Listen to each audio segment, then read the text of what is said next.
Presidente Ottoni, o senhor pode me dar um minuto?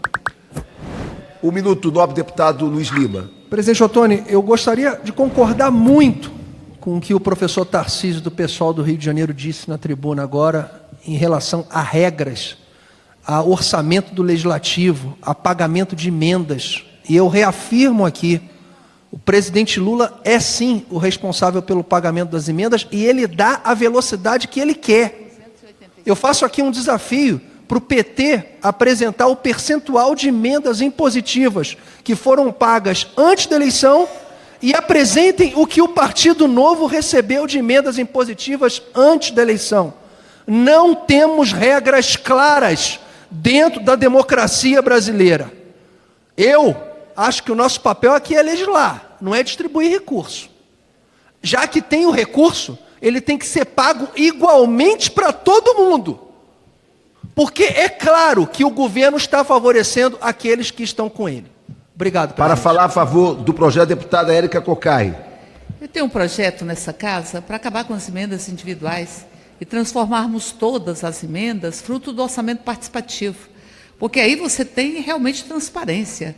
Agora, veja, me parece que agora ficou muito nítido qual é a insatisfação do deputado que me antecedeu e do seu partido, é porque não receberam as emendas, só receberam 20%. É impositiva, eu estou falando das impositivas. Presidente, o deputado, você podia se controlar um pouco, deputado, e escutar as outras falas. Olha, presidente, você podia recompor o meu tempo? Enfim, é muito ruim a gente ser interrompido todo o tempo, porque o deputado não se controla. E agora está muito indignado, porque recebeu apenas 20% das emendas impositivas, e agora está muito nítida qual é a sua insatisfação. Mas nós estamos aqui para discutir uma medida provisória que o recurso já foi empenhado em 92%. Isso mostra a qualidade do nosso governo. Porque a medida provisória anterior, o crédito, nós já foi empenhado em 100%. Nesta medida provisória, este crédito foi empenhado 92%. E é um crédito importante para fazer frente a todas as calamidades. É um crédito para a defesa civil, para que as pessoas possam ter segurança. Porque nós vivenciamos um processo extremamente criminoso de negacionismo. O negacionismo da própria pandemia que nós vivenciamos, é uma gripezinha, a chacota, inclusive, com quem estava perdendo a respiração em função da Covid-19. Nós vivenciamos isso. Isso é um negacionismo criminoso, é uma necropolítica que o Brasil vivenciou. E a necropolítica é como se aqueles que estão ostentando uma faixa presidencial com o peito estufado de misoginia e de fascismo podem determinar a vida e a morte das pessoas. Mas também vivenciamos o negacionismo ambiental. Aliás, é inesquecível a fala do então ministro do Meio Ambiente, que transformou o Ministério em profusor de uma política antiambiental, dizer que era preciso aproveitar a pandemia para passar a boiada e deixar as marcas, os cascos das boiadas na pele e na alma deste Brasil.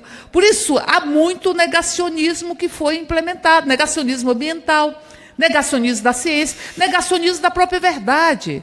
Porque antigamente a gente dizia, contra fatos não há argumentos. Hoje, eles dizem, contra narrativas não há fatos. É isso que nós estamos vivenciando e que estamos enfrentando nessa captura da política pelo ódio que não se controla, que não quer deixar a outra pessoa de uma outra concepção política falar. Por isso, nós somos favoráveis a essa medida provisória e aqui atestamos o valor do governo de Luiz Inácio Lula da Silva.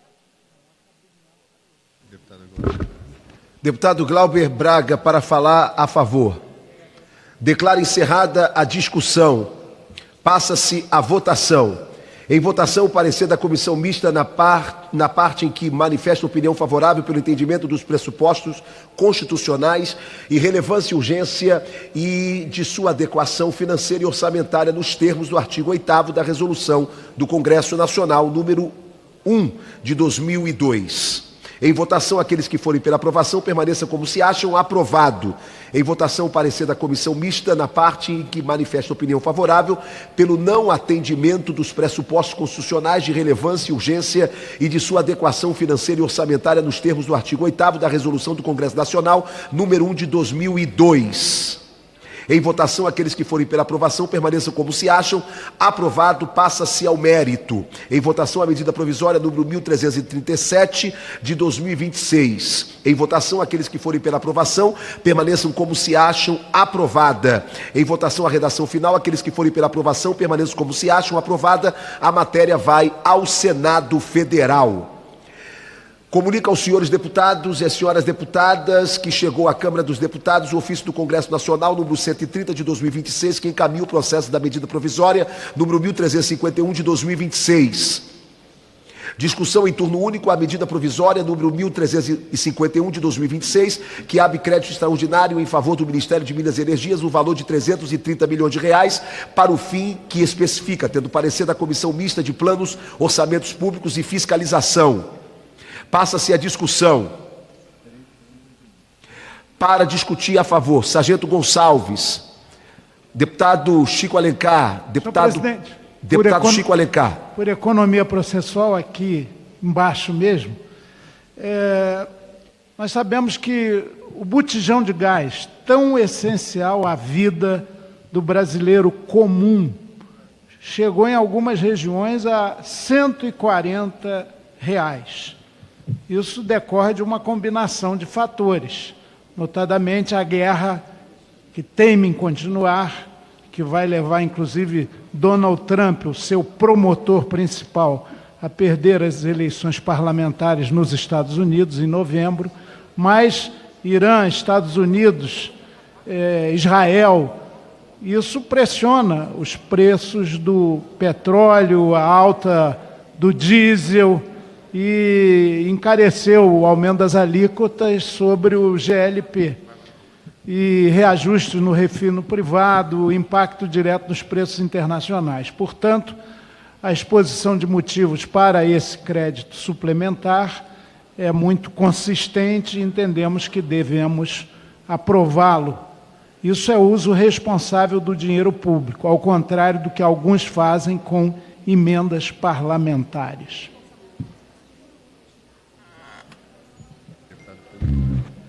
Deputado Pedro Kizai. Deputado Hildo Rocha.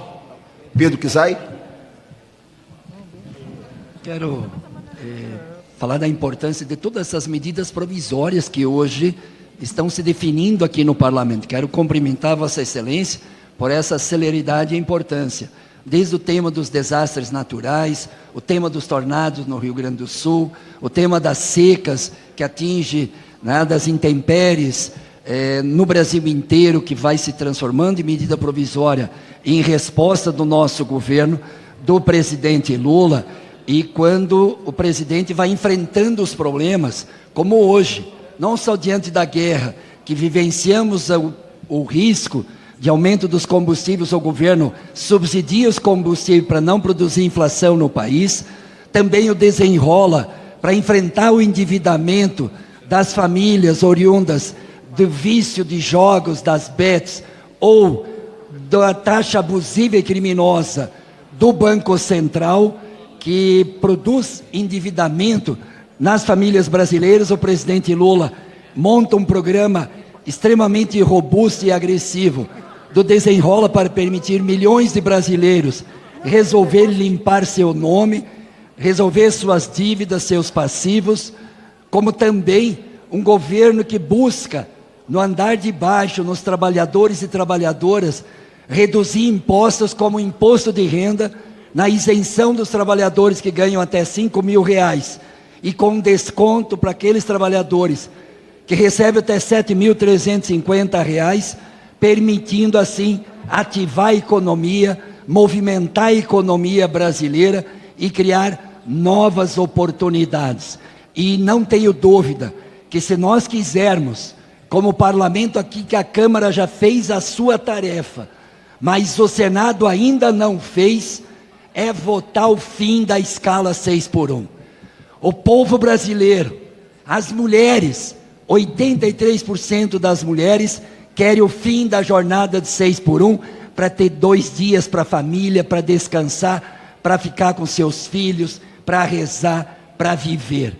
77% dos jovens de 16 a 24 anos querem o fim da jornada 6x1 para estudar e trabalhar. E o conjunto dos trabalhadores, 70%. Que o Senado responda como a Câmara dos Deputados fez, votar o fim da escala 6x1, 2 dias para viver, 40 horas semanais, sem redução de salário. Fala galera da Folha TV, não se esquece de se inscrever aqui no nosso canal para assistir programas como Folha Notícias Manhã, Folha Notícias Noite, o nosso Folha Entrevista e o nosso Barzinho das Meninas. Muitas coisas bacanas a gente acompanha por aqui e a gente precisa muito, muito do apoio de vocês para nosso trabalho jornalístico, investigativo, de curadoria de conteúdo, com vocês ajudando no nosso Pix, folhademocrata@gmail.com, ou mandando superchats, valeu demais, e os recursos financeiros, tornando-se membro do nosso canal, no nosso curso de jornalismo básico, para você ficar muito bem informado a respeito de tudo. Queridos e queridas, muito obrigado pela presença de todos vocês, vida longa e próspera, cuidem-se, cuidem dos seus, e não esquece de se inscrever aqui na Folha TV. Até mais!